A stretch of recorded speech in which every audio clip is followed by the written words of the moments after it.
Bonjour, je voulais parler avec vous sur un sujet très important qui nous concerne en tant qu'enfants de Dieu. C'est celui de ne pas se familiariser ou bien le danger de se familiariser à Dieu. D'habitude, Dieu, il est grand, il est insondable. L'homme ne peut pas le saisir dans ses pensées. Et souvent, le problème que nous avons, c'est que nous, en tant qu'enfants de Dieu, parce qu'on a connu le Seigneur, parce que ça fait des années qu'on marche avec lui, on pense se familiariser à lui, on pense qu'on peut maîtriser toute sa personne. Et pourtant, Dieu, comment il se manifeste dans sa parole, on voit qu'il est grand, que ses pensées sont euh, séparées de nos pensées, ses pensées sont insondables à l'intelligence humaine. C'est pour cela que notre approche dans notre marche avec le Seigneur doit être toujours une approche humble où on cherche toujours à le connaître, à le saisir, afin qu'on ne tombe pas dans le piège de la routine où en se familiarisant ou bien en s'habituant à nos églises ou à nos traditions, on pense pour autant connaître Dieu. Mais des fois, connaître mon église, ma doctrine, et, connaître comment on fait les choses, notre programme, comment il est conçu, cela ne nous pousse pas à considérer que nous maîtrisons Dieu. C'est pour cela que dans ce passage, nous voyons dans Luc chapitre 7, verset 38, la Bible nous dit, elle se tint derrière, aux pieds de Jésus, elle pleurait. Et bientôt, elle mouilla les pieds de ses larmes, puis les essuya avec ses cheveux, les baisa et les oignit de parfum. La Bible nous montre dans les évangiles cette femme merveilleuse. C'était une prostituée. Elle ne connaissait pas nécessairement Dieu, mais elle se retrouve dans un dîner où le Seigneur est invité. Et alors on voit trois sortes d'églises à cette assemblée. Il y a les pharisiens, il y a l'homme d'affaires qui avait invité Jésus. Jésus, il était reconnu, c'était comme une star. Ils sont là pour la fête, pour le show. Être avec Jésus, c'est quelque chose de passionnant. Il était reconnu. Et il y avait les disciples qui étaient habitués à marcher avec Jésus, ils étaient habitués aux miracles. Mais à leur grande surprise, cette femme prostituée intervint. Elle vient éloigner son huile sur Jésus. Elle commence à pleurer. Tout le monde était étonné de savoir comment un Jésus ne peut pas discerner les baisers d'une prostituée. Mais et pourtant, Jésus, il comprenait la dimension spirituelle de ce que cette femme était en train de faire. Cette femme était en train de déverser son parfum qui était tout pour lequel elle a travaillé. C'était toutes ses économies, c'était sa retraite, c'était sa vie, c'était son salaire qu'elle avait économisé pour les mauvais jours. Mais regarde, à notre grande surprise, cette femme ne déverse pas seulement le parfum, mais elle déverse sa vie. Alors que les autres l'avaient invitée pour le dîner, ça ne leur a pas coûté vraiment tellement beaucoup, mais cette femme va les défier. Elle va oindre Jésus. Jésus, il était roi, personne n'a loin, mais cette femme a mis de l'huile sur sa tête. Quel autre roi dans l'Ancien Testament que tu as vu qui a été nommé roi sans être oint?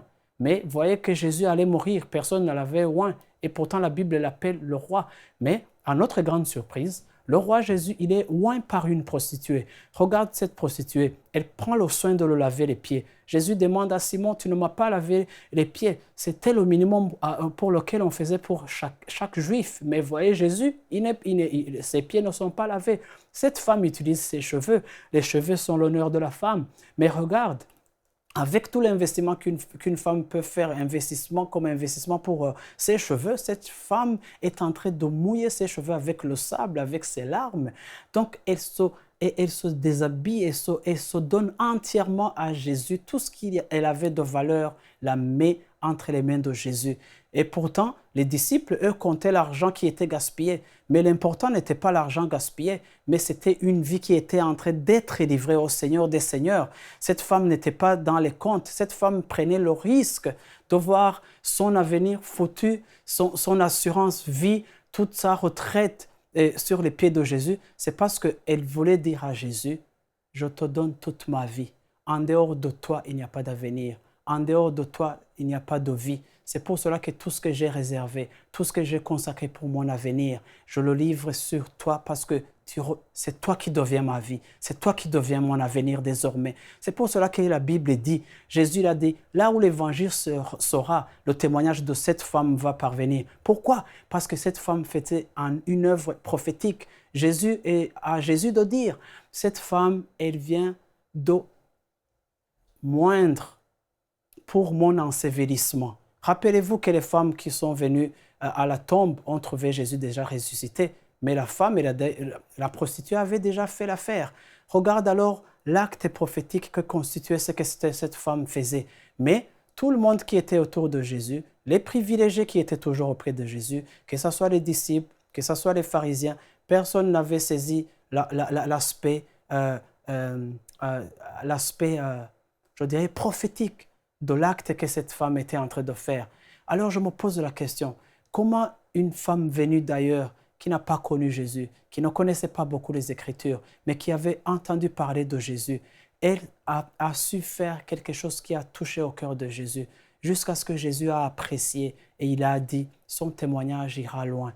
Voyez-vous mes chers amis, à force de côtoyer Dieu, à force d'être en relation avec Dieu, on finit par perdre de vue l'essentiel. On finit par s'habituer à ce qu'un homme n'était pas censé s'habituer. Dieu, il est grand, il est miséricordieux, il est puissant et il est plein de bonté. Mais il nous faut toujours avoir cette humilité, même si on marche avec lui avec beaucoup d'années, même si on marche avec lui. Il est temps que nous marchions avec lui en connaissance de cause, en sachant qui il est, en sachant ce qu'il peut faire pour notre vie, en le voyant au travers une révélation qui est journalier, révélation par saison, afin qu'on ne soit pas familier à quelque chose de précieux qu'on avait. C'est comme ça que le cœur, c'est comme ça que la religion vient. La religion nous habitue de Dieu. La religion nous montre qu'on maîtrise Dieu, mais à la fin de la journée, on ne maîtrise pas Dieu. Dieu, il est grand. C'est pour cela qu'on doit marcher avec tremblement de cœur dans cette humilité, afin que l'onction et la révélation nous montrent notre Dieu. Pour aller plus en profondeur, vous pouvez lire et télécharger la version complète de cette pensée du jour sur le site enseigne-moi.com.